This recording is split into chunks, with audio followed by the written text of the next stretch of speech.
చోటుకి వెళ్ళాడు. ఓకే, చదవనా? నీ హృదయము దేవుని ఎదుట సరైనది కాదు కనుక ఈ కార్యమందు నీకు పాలు పంపులు లేవు. కాబట్టి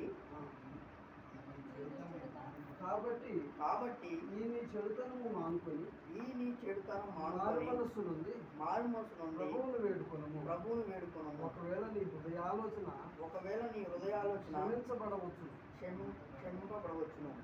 అయితే అపోస్తల కార్యంలో యేసుతో వారు అపోస్తల కార్యం ఎవరు రాశారని పౌలు గారు రాసింది.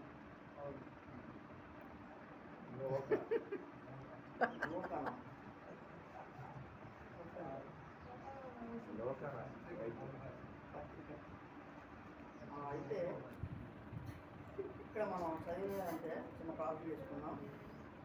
పర్లోకున్న పరిస్థితులు ఆయన అయ్యా నీ కృపను బట్టి ప్రభా ఈ వాక్యం ద్వారా ప్రభా మా హృదయ ఆలోచనలను జ్ఞాపకం తీసుకున్నాం. ఈ వాక్యం ద్వారా మేము మా మనసును సరిదిద్దుకునేటట్టు మా ఆలోచన సరిచేసుకునేటట్టు కృపను దయచేసి నీకే మహిమ ఘనత ప్రభావం చేసుకుంటున్నాము అడిగెడుతున్నాం తండ్రి.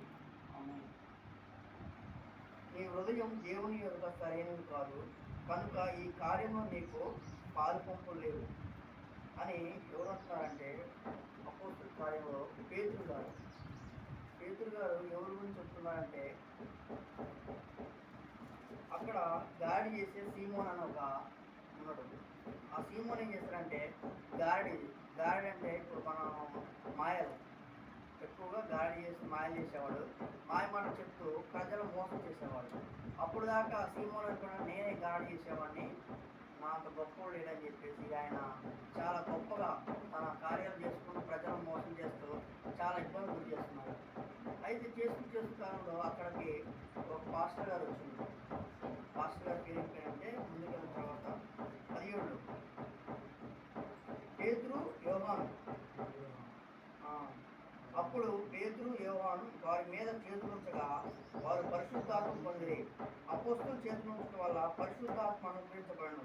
సీమోను చూసి వారి ఎదుట ద్రవ్యం పెట్టి, అయితే అక్కడ ఇద్దరు పాస్టర్ గారు వచ్చారు. ఎవరంటే పేతురు గారు, యోహాను గారు, ఇద్దరు పాస్టర్ అపోస్తలులు. అయితే వాళ్ళు చేతులు పెట్టడం అక్కడ పరిశుద్ధాత్మ దేవుడు బాగా బలంగా వాడబడుతున్నారు. ఎంపటి సీమోన్ ఏం చేసిండు, అబ్బా వీళ్ళిద్దరు పాస్టర్ చాలా పెద్దగా మనకన్నా ఇంకా ఏదో చేస్తున్నారు, గొప్ప కార్యాలు చేస్తున్నారు ఏమన్నా. సీమోన్ ఏం చేసిందంటే గాడి చేసి సీమోన్ ఏం చేసిందో ఆయన దగ్గర కొన్ని డబ్బులు తీసుకొని ద్రవ్యం తీసుకొని వాళ్ళకి ఇస్తూ ఏమంటున్నాడంటే వారి ఎదురు ద్రవ్యం పెట్టి నేను ఎవరి మీద చేతులుంచినో వాడు పరిశుద్ధాత్మ పొందినట్టు ఈ అధికారం నాకు ఇవ్వడని అడిగాను. అసలు ఆయన ఏం చేస్తున్నాడు ఆయనకు అర్థమవుతుందా? డబ్బులు పెట్టి పరిశుద్ధాత్మ దేవుని కొనాలనుకున్నాడు.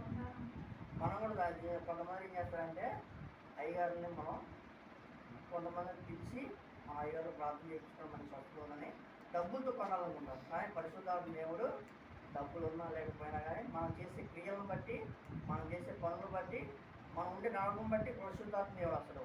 అంతేగాని కొంతమంది ఏం చేస్తారంటే డబ్బుతోని వాళ్ళ అహంకార భావం నిలబడి గాడి చేసి ఏమని చేసిండు, డబ్బుతో ఆ పరిశుద్ధాత్మ దేవుడిని కొనాలనుకున్నాడు. కానీ అప్పుడు ఎంపటినే పేతురు గారు ఏమన్నాడంటే తల ఉంచుకొని నీ వెండి నీతో నశించును గాక. ఎంపటినే ఉన్నాడు, నీ డబ్బు నీతోనే నశించిపోయింది. ఆయన అసలుకి గాడి అప్పుడుదాకా ఆయన మారకుండా చేసినట్టు అయ్యగారప్పటి తిరుగుతూ పేతురు గారు అప్పటి యోగం గారు అప్పటి తిరుగుతూ ఏం చేసినంటే నేను గాడి చేసేవాడిని, ఇప్పుడు వీళ్ళతో పాటు తిరిగితే ఇంకా నాకు మంచి పేరు వస్తుంది. ఇప్పుడు దాకా వీళ్ళిద్దరికి మంచి పేరు ఉంది, వీళ్ళతో పాటు తిరిగితే నాకు కూడా కొంచెం పేరు వస్తుందని తిరుగుతూ ఏం చేసిండే పరిశుద్ధాత్మ దేవుడిని ఏం చేసిండే పరిశుద్ధాత్మని డబ్బుతో కొనాలని చెప్పేసి వారికి డబ్బు చూపిస్తారు. చూపి అప్పటినేమంటాడు నీ వెండి బంగారం నీతో నాశనం. తర్వాత ఎంపటినే నీ హృదయము దేవుని ఎదుట సరైనది కాదు. అసలు ఆయన హృదయం అంతా ఎప్పుడు హృదయం మన ఒక భక్తులు ఏమన్నారు, మనం చూడటానికి సమాధి వలె తెల్లని సున్నం మనం లోపల అంతా కుళ్ళిపోయి ఉంది. ఇంగ్లీష్ మనం చూడటానికి చాలా మన మనసు ఎలా ఉంటుంది, చూడటానికి మన అందం కనపడుతుంది. లోపలంతా మున్సిపాలిటీ మనం చూడటానికి భవనం లోపలంతా మున్సిపాలిటీ ఉన్నట్టు ఈ సీమోన్ గారు చూడటానికి మంచిగా ఉండగా లోపడంతా గాడి, మనసు కూడా బుద్ధి కూడా మంచిది కాదు. అప్పుడు ఏం చేసిండప్పటినే పేతురు గారు ఏం చెప్పిండు, నీ హృదయం దేవుని ఎదుట సరైనది కాదు కనుక ఈ కార్యమందు నీకు పాల్పంపులు లేవు. ఇప్పుడు మనం దేవునిలో పాలు పంచుకోవాలంటే మన హృదయం ఎలా ఉండాలి? శుద్ధిగా ఉండాలి, పరిశుద్ధంగా ఉండాలి. అంతేగాని ఎట్టబడితే అట్లుంటే దేవుడు అంగీకరిస్తాడా?